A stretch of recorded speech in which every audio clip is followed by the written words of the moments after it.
Slavery was fake.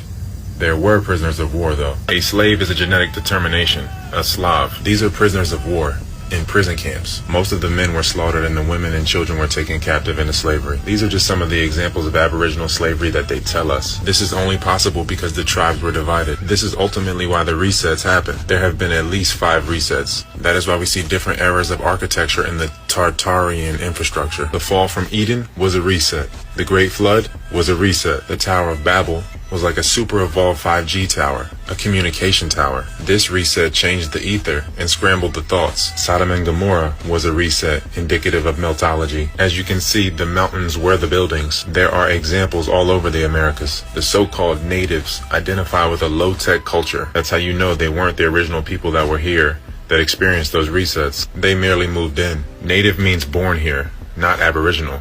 An Englishman that's born here is technically a native. Exodus was a form of a reset. The crossing of the Baja from Mexico, aka Mitzrayim, into Canaan, aka California. And finally we have the Babylonian exile, which was the slave trade. The slave trade was actually from North America to South America via the Caribbean and vice versa. Those slaves were prisoners of war. Aboriginals. Millions of North American Shemites were brought to South America, and many South American Hamites were brought to North America. People lost wars and were shipped to the Caribbean.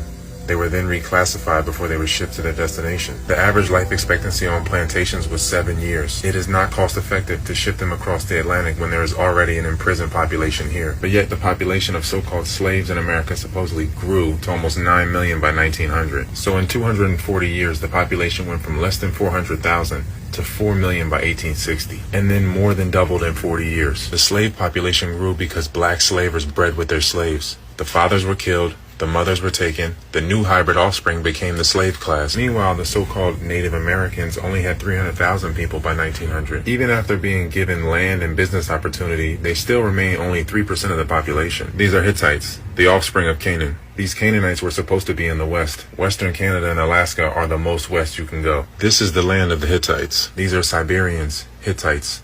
They work with the colonists to this day. These Canaanites work with the black European colonizers. These black slaveholders had largely become pale by 1830 due to parasitic activity like inbreeding, routinely blocking Aboriginals from their birthright. And eventually these black colonists were overrun by their genetic slaves, also known as Christians. The Moors established the slave trade infrastructure. The biggest slave port was in Charleston, named after King Charles, aka the Black Boy, a Moorish descendant. That's why the crescent remains on the state flag. These Moors, or Moabites, were the biggest slave traders. After the slave uprisings like 1776, the mutant Moorish offspring were ran out in the Barbary Wars. Those who steal get stolen from. Don't rob yourself of opportunity to realize yourself.